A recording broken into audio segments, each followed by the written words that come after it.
सावन शुरू होने से पहले चुपचाप अपने घर ले आना। मात्र 1 रुपए की ये गुप्त चीज छप्पड़ फाड़ कर होगी धन वर्षा। जी हाँ भक्तों, महादेव की आप पर ऐसी कृपा बरसेगी कि आने वाली 7 पुश्तें भी बैठे बैठे खाएंगी। घर में सुख शांति समृद्धि और खुशहाली का वास होगा। बस आपको सावन शुरू होने से पहले 1 रुपए की ये गुप्त चीज अपने घर में लेकर आना है। भक्तों, कहा जाता है कि सावन में जो व्यक्ति शिव जी को प्रसन्न कर देता है उसकी हर मनोकामना पूर्ण होती है। लेकिन क्या आप जानते हैं कि सावन से पहले कुछ खास चीजों को घर लाना बेहद शुभ माना जाता है। यदि आप सावन शुरू होने से पहले यह गुप्त चीज अपने घर लाते हैं तो शिव जी प्रसन्न होकर आपकी हर मनोकामना शीघ्र पूर्ण कर देते हैं। ये सभी चीजें भोलेनाथ को अत्यंत प्रिय हैं। भक्तों, भगवान भोलेनाथ भोले भंडारी हैं। वे थोड़े से प्रयास से ही प्रसन्न हो जाते हैं। जो व्यक्ति भगवान भोलेनाथ की इन प्रिय वस्तुओं में से कोई एक वस्तु सावन से पहले अपने घर ले आता है तो भोलेनाथ उसके जीवन की सभी परेशानियों को दूर कर देते हैं। उस व्यक्ति को फिर कभी भी जीवन में धन की कमी नहीं होती है। भगवान भोलेनाथ उसे मन चाहा वरदान देते हैं। तो आइए भक्तों, जानते हैं ऐसी कौन सी वस्तुएं हैं जिन्हें घर लाने से भगवान भोलेनाथ बिना पूजा और व्रत के ही प्रसन्न हो जाते हैं। लेकिन भक्तों, उससे पहले अगर आप भी भोले बाबा को मानते हैं तो इस वीडियो को लाइक जरूर करें, और अगर आपने अभी तक चैनल को सब्सक्राइब नहीं किया है तो चैनल को सब्सक्राइब करके कमेंट बॉक्स में सच्चे दिल से हर हर महादेव जय भोलेनाथ अवश्य लिखें। चलिए भक्तों, सबसे पहले हम जान लेते हैं कि 2026 में सावन का महीना कब से शुरू है और कितने सोमवार पड़ेंगे। सावन की समाप्ति कब होगी तथा रक्षाबंधन किस दिन मनाया जाएगा और व्रत का पालन कैसे करें। व्रत में कौन सी चीज़ें नहीं खानी चाहिए, और हम आपको इस वीडियो में एक ऐसा खास उपाय भी बताएंगे जिससे भोले बाबा की कृपा से आपके 7 जन्मों की परेशानियां भी खत्म हो सकती हैं। साथ ही इस वीडियो में हम आपको बताएंगे कि वो कौन सी चीज़ है जो इस सावन हर व्यक्ति को अपने घर में जरूर लाना चाहिए। इसीलिए भक्तों, इस वीडियो में अंत तक बने रहिएगा। भक्तों, सावन का महीना शिव भक्तों के लिए प्रेम और भक्ति की सौगात लेकर आता है। यही वो महीना है जिसे हम प्यार और श्रद्धा का महीना कहते हैं। पक्षियों की चहचहाट मधुर संगीत में बदल जाती है। बारिश की बूंदें धरती को चूमने लगती हैं। ऋतुओं की रानी वर्षा पूरे वातावरण को हरा भरा बना देती है। प्रकृति जैसे खुद झूमने लगती है। पेड़ पौधे फूल पत्तियां आपस में बात करने लगती हैं। साथ ही शिव भक्त बड़े ही उत्साह और श्रद्धा से इस महीने का बेसब्री से इंतजार करते हैं। मान्यता है कि सावन में भगवान शिव खुद धरती पर आकर अपने भक्तों के घरों में वास करते हैं और उनकी सच्ची भक्ति से प्रसन्न होकर जीवन को सुख समृद्धि से भर देते हैं। सावन का हर एक दिन पवित्र और शुभ माना जाता है। हर दिन भगवान भोलेनाथ की पूजा की जाती है। लेकिन जब बात आती है सावन सोमवार की तो इसकी महिमा ही कुछ और होती है। सोमवार का दिन बेहद पावन और फलदायक होता है। इस दिन जो भी व्रत रखते हैं उन्हें संपूर्ण फल की प्राप्ति होती है और अगले सोमवार की प्रतीक्षा फिर उसी श्रद्धा से की जाती है। तो भक्तों, अब आपको बताते हैं कि 2026 में सावन का महीना कब शुरू होगा। तो भक्तों, इस बार सावन का महीना 30 जुलाई 2026 से शुरू होगा और 28 अगस्त को समाप्त होगा। यानी 28 अगस्त को गुरुवार के दिन ही सावन का आखिरी दिन होगा और उसी दिन रक्षाबंधन का पर्व भी मनाया जाएगा। इस तरह पूरे 30 दिनों तक सावन का महीना रहेगा। इन 30 दिनों तक शिव भक्त शिव जी की भक्ति में लीन रहेंगे और व्रत उपवास व धार्मिक अनुष्ठान किया जाएगा। धार्मिक मान्यताओं के अनुसार सावन के महीने में शिव जी की उपासना करने पर कई तरह के शुभ फल की प्राप्ति होती है। अब जानते हैं कि सावन में कितने सोमवार आएंगे और किन किन तारीखों पर व्रत रखने होंगे, तो ध्यान से सुनिएगा। इस बार सावन में कुल 4 सोमवार पड़ेंगे। सावन का पहला सोमवार 3 अगस्त को पड़ेगा, दूसरा सोमवार 10 अगस्त को, तीसरा सोमवार 17 अगस्त को और चौथा सोमवार 24 अगस्त 2026 को पड़ने जा रहा है। तो आइए भक्तों,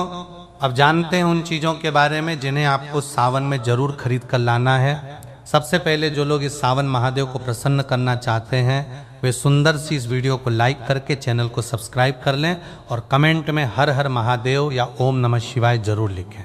तो आइए अब जानते हैं महादेव की प्रिय वस्तुओं के बारे में। भक्तों, सबसे पहली चीज की बात करें, अगर आपके घर में भगवान शिव की कोई फोटो या प्रतिमा नहीं है तो आप उसे बाजार से या किसी मंदिर से जरूर ले आइए। मंदिर से ली गई प्रतिमा और भी पवित्र मानी जाती है। साथ ही एक छोटी सी शिवलिंग भी साथ में ले आइए। सावन के पूरे महीने में शिवलिंग का अभिषेक करना बहुत फलदायी माना गया है। अगर आपके पास दूध ना हो तो केवल गंगा जल से भी अभिषेक किया जा सकता है। शिव जी बहुत ही सहजता से प्रसन्न हो जाते हैं। भक्तों, दूसरी सबसे महत्वपूर्ण चीज है गंगा जल। सावन में गंगा जल का घर में होना बहुत जरूरी है, क्योंकि बिना गंगा जल के पूजा अधूरी मानी जाती है। अगर आपके पास पहले से गंगा जल रखा है तो बहुत उत्तम है, नहीं है तो तुरंत मंगवा लीजिए। कभी भी जब आप अभिषेक करना चाहें तो गंगा जल को थोड़ा सा सामान्य जल में मिलाकर भगवान शिव का अभिषेक कर सकते हैं। ये बहुत पुण्यदायक माना गया है। अब तीसरी जरूरी चीज है चांदी के नंदी। अगर आप पैसों की कमी से परेशान हैं तो सावन शुरू होने से पहले चांदी से बने नंदी को घर लाएं। सावन के किसी सोमवार को नंदी को घर लाकर पूजा के बाद स्थापित करें। धार्मिक मान्यता है कि नंदी भगवान शिव के वाहन हैं और इन्हें घर में रखने से समृद्धि का मार्ग खुलता है। आप चाहें तो इस नंदी को अपनी तिजोरी या पूजा स्थान में भी रख सकते हैं। अगली चीज है तांबे का लोटा। अगर आपके पास पहले से तांबे का लोटा है तो बहुत अच्छी बात है। अगर नहीं है तो अभी इसे खरीद लीजिए। इसे अच्छे से साफ करके तैयार रखिए। चाहे तो एक पीतल का लोटा भी ले सकते हैं, क्योंकि तांबे के लोटे से आप केवल जल अर्पण कर सकते हैं। अगर आप उसमें दूध या दही जैसी खट्टी चीजें डालते हैं तो वो सही नहीं माना जाता। भगवान शिव के लिए चंदन या रोली जरूर खरीद लें। लाल चंदन भी ले सकते हैं। पूजा सामग्री की दुकान पर ये सारी चीजें मिल जाएंगी। भक्तों, अगली चीज है महामृत्युंजय यंत्र। अगर आप अपने घर से वास्तु दोष को दूर करना चाहते हैं तो सावन आने से पहले महामृत्युंजय यंत्र जरूर लाएं। आप चाहें तो इसे सावन के पहले सोमवार को भी ला सकते हैं।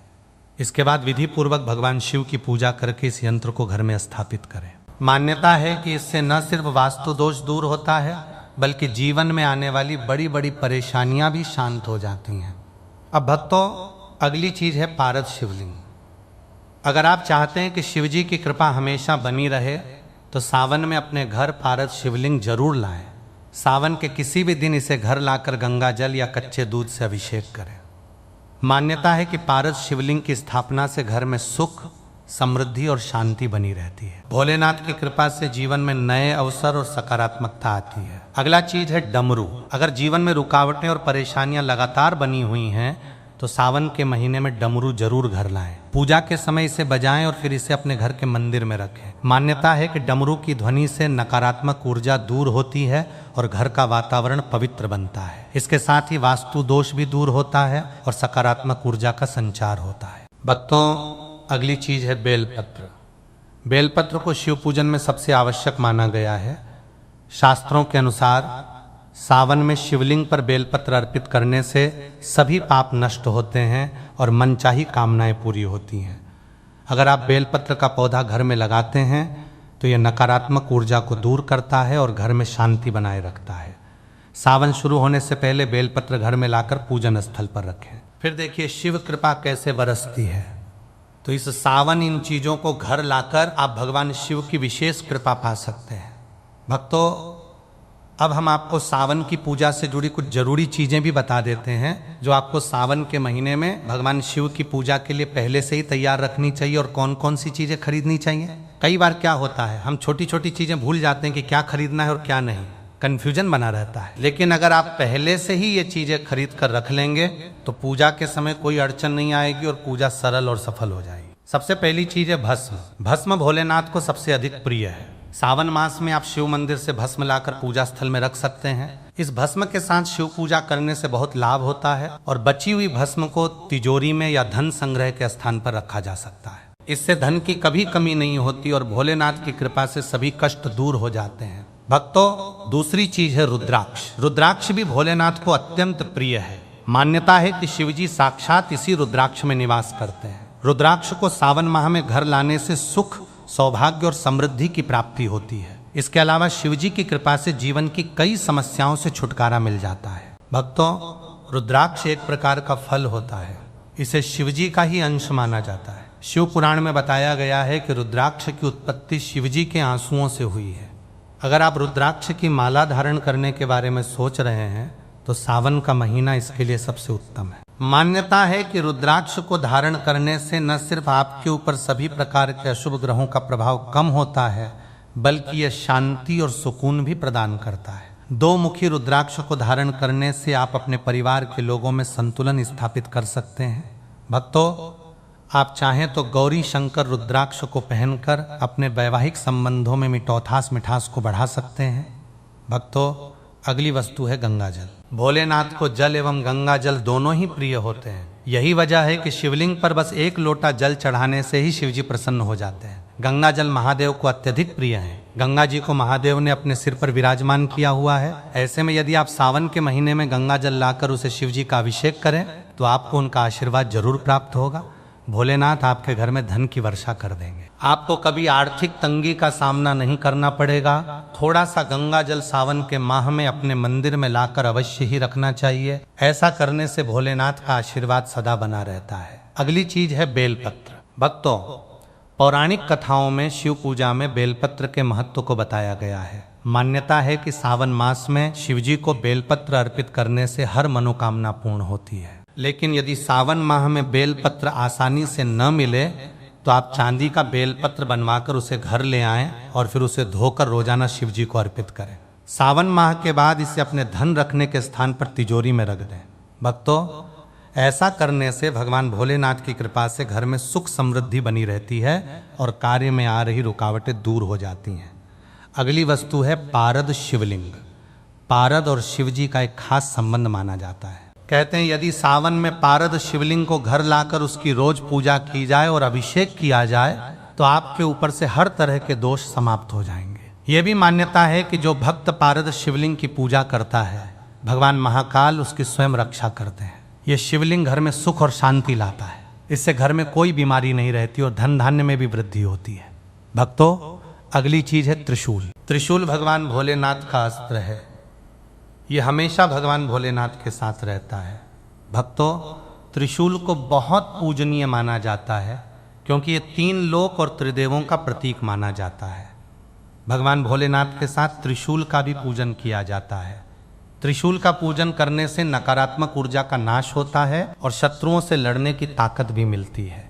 सावन माह में तांबा, पीतल या फिर चांदी का एक त्रिशूल लाएं, उसे पवित्र करें और भोलेनाथ को अर्पित कर उसका पूजन करें। फिर इस त्रिशूल को अपने घर में रखें या आप अपने घर के आंगन में लगा सकते हैं या फिर अपने घर की छत पर भी लगा सकते हैं। इस तरह त्रिशूल रखने से भोलेनाथ की कृपा से घर में जो नकारात्मक ऊर्जा होती है वो नष्ट हो जाती है।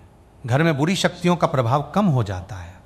साथ ही शत्रुओं से लड़ने की भी शक्ति मिलती है। भक्तों, आप चाहें तो त्रिशूल का लॉकेट लाकर उसे भोलेनाथ को अर्पित करें और फिर उसे धारण करें। ऐसा करने से बुरी शक्ति और नकारात्मक शक्तियों से यह लॉकेट आपकी रक्षा करेगा। आपको किसी की बुरी नजर नहीं लगेगी। साथ ही शत्रुओं से लड़ने की भी शक्ति मिलेगी।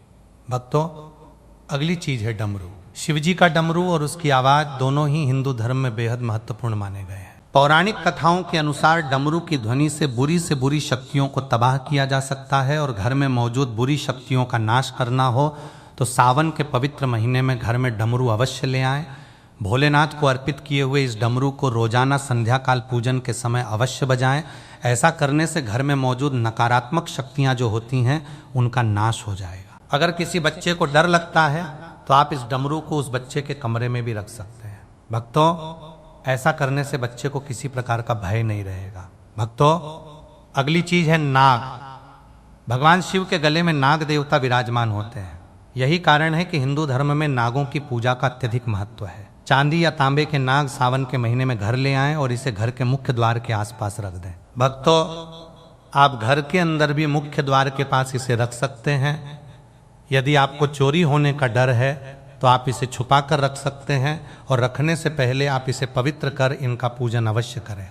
ये नाग देवता घर में आने वाली बुराई को मुख्य द्वार से ही वापस लौटा देंगे। अगर आप पितृदोष या काल सर्प दोष से पीड़ित हैं तो सावन माह से पहले या फिर सावन माह के पहले दिन या सावन माह के आखिरी दिन आप एक नाग नागिन का जोड़ा लेकर अपने घर आए। आपको चांदी के नाग नागिन का जोड़ा लाना है और इसे पवित्र कर भोलेनाथ के पास अपने मंदिर में रखें और भोलेनाथ का पूजन करने के पश्चात रोजाना आप नाग नागिन पर हल्दी, कुमकुम और अक्षत पुष्प चढ़ाकर इनका पूजन करें। पूरे सावन माह में आपको इनका पूजन करना है और सावन माह के आखिरी दिन श्रावण पूर्णिमा के दिन इस नाग नागिन के जोड़े को आप भगवान भोलेनाथ के शिवलिंग पर रखें। शिवलिंग पर रखने से पहले शिवलिंग पर पंचामृत से अभिषेक करें और फिर नाग नागिन के जोड़े को शिवलिंग पर रख दें और भोलेनाथ से दोष और काल सर्प दोष दूर करने की प्रार्थना करें। भक्तों, ऐसा करने से भोलेनाथ की कृपा से पितृदोष और काल सर्प दोष तुरंत ही दूर हो जाता है। मित्रों, ये सभी चीजें भगवान भोलेनाथ को अत्यधिक प्रिय हैं। भगवान भोलेनाथ की कृपा प्राप्त करने के लिए सावन माह शुरू होने से पहले या फिर सावन माह में आप इन वस्तुओं को अपने घर अवश्य लाएं। भक्तों, भगवान शिव को धतूरा अति प्रिय है, इसलिए इसका प्रयोग उनकी पूजा में किया जाता है। मान्यता है कि ऐसा करने से व्यक्ति भयमुक्त होता है और उसके जीवन में समस्याओं का निवारण शीघ्र हो जाता है। सावन के महीने में आप घर के बाहर धतूरे का पौधा लगा सकते हैं। भक्तों, श्रावण मास को लेकर शिव पुराण में यह कथा बताई गई है कि सावन के महीने में ही समुद्र मंथन हुआ था। इसी महीने में भगवान शिव ने मंथन से निकले हलाहल विष को अपने कंठ में धारण किया था और इस वजह से उनका कंठ नीला हो गया था। भगवान शिव का एक नाम नीलकंठ होने के पीछे यही वजह है। इसी प्रकार से आज के युग में भी अगर कहीं किसी स्थान पर बुरी शक्तियों का अत्याचार बढ़ जाता है तो भगवान शिव किसी न किसी रूप में वहां आकर बुरी शक्तियों का नाश करते हैं।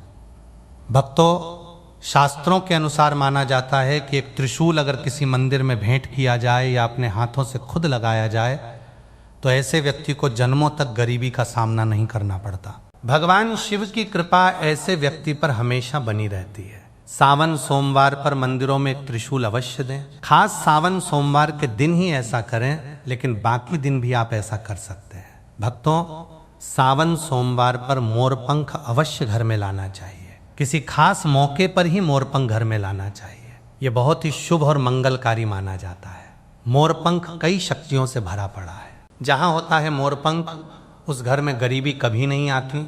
ऐसे घर पर सदैव भगवान कृष्ण की कृपा हमेशा बनी रहती है।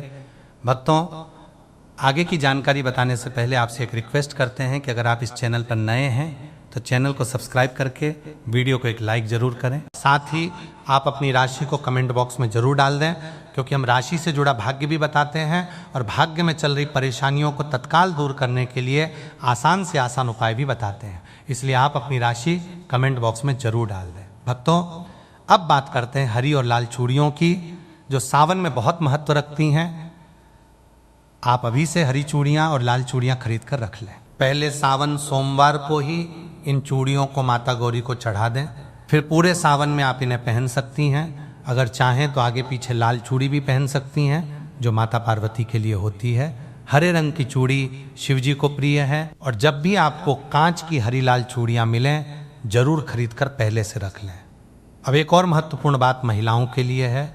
जब भी आप सावन सोमवार का व्रत रखें और उस दिन पूजा करें तो 16 श्रृंगार करके ही पूजन करें। ऐसा करने से पति की उन्नति और घर की खुशहाली होती है। महिला अगर सावन सोमवार को पूरे 16 श्रृंगार के साथ पूजन करती है तो महादेव अत्यंत प्रसन्न होते हैं और सावन सोमवार में जो 4 सोमवार पड़ रहे हैं उनमें से किसी एक सोमवार को आपको माता पार्वती को पूरा श्रृंगार का सामान जरूर चढ़ाना है और उसमें जो सबसे महत्वपूर्ण चीज है वो है सिंदूर।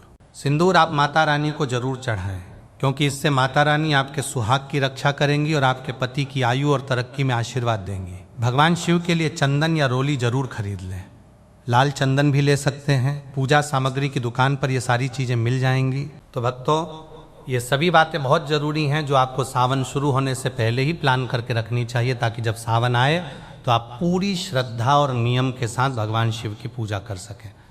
अब एक और बहुत जरूरी बात, खासकर उन घरों के लिए जहां नॉनवेज या मांसाहार का सेवन होता है। अगर आपके घर में कोई मांसाहार खाता है और सिर्फ एक ही चूल्हा है जिस पर सारा खाना बनता है, तो सावन शुरू होने से पहले आप एक अलग चूल्हा जरूर खरीद लें, क्योंकि जिस चूल्हे पर मांसाहार बना है उस पर व्रत का खाना, फलाहार या भोग नहीं बनाना चाहिए। सावन साल में एक बार आता है, इसका पवित्रता से पालन करना चाहिए। आप चाहें तो एक छोटा सा चूल्हा या इंडक्शन चूल्हा ले लीजिए और उस पर सिर्फ व्रत का खाना बनाएं। साथ ही अलग बर्तन भी रखें। व्रत का खाना उसी चूल्हे या बर्तन में नहीं बनना चाहिए जिसमें मांसाहार बनता है। ये बात बहुत ध्यान देने वाली है। तो भक्तों, यदि जानकारी उचित लगी हो तो वीडियो को लाइक करें, चैनल को सब्सक्राइब करें और कमेंट बॉक्स में ओम नमः शिवाय या हर हर महादेव जरूर लिखें।